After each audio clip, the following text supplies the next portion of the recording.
A spiritual guide begins with a single truth. The fire of Alif has ignited within my heart. Alif means one source, one center, one reality beneath all the noise. This fire is not hype, it is not motivation, it is not something you post or perform. It is what happens when something inside you realizes that the way you are living is not enough. Many young people today feel lost, not because they lack intelligence, but because they are overloaded. Too many voices, too many versions of who you should be, too many paths, and no peace. A spiritual guide teaches this. You do not need more identities, you need less confusion. Allah says in the Quran, "Surely, in the remembrance of Allah do hearts find rest." Not distraction, not escape, rest. But rest does not come instantly. First, the fire burns. It burns false confidence. It burns borrowed beliefs. It burns the need to impress.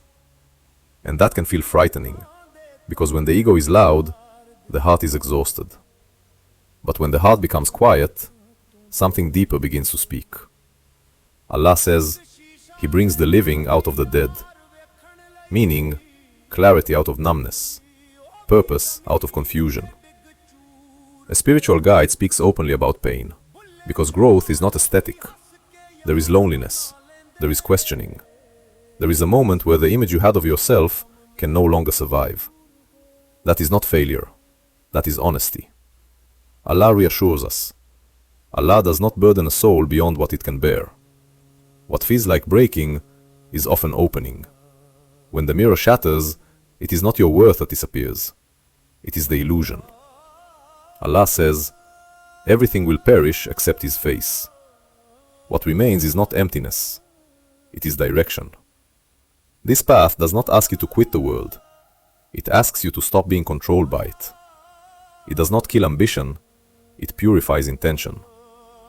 A spiritual guide reminds us, real spirituality does not make you louder. It makes you steadier. It does not inflate your ego. It strengthens your character. And when your heart reconnects with the One, confusion loosens its grip, anxiety softens, and life begins to make sense again. This is the fire of Alif.